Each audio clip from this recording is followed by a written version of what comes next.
Yes, 27,000 pesos sa Pinas. Sir, magkano ang upa mo rito, sir? Ha? Magkano upa mo rito? 1.8. 1.8? 1.8. Pero malaki na to sa 1.8 ha.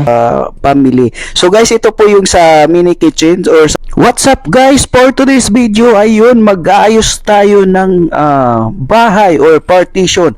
Well guys, ito ang partition na ito ay partition ng kasamahan namin, kaibigan namin, tropa.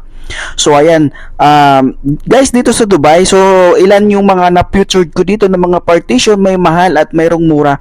So guys, ito parang mini studio siya. Ang rent po niya dito is 1,800 dirham. Yes.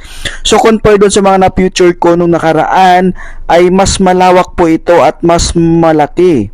So yung nakaraan nag-feature ako ng loft bin na 1,800 pero napakasikip guys, ito mas maluwag. So ang location po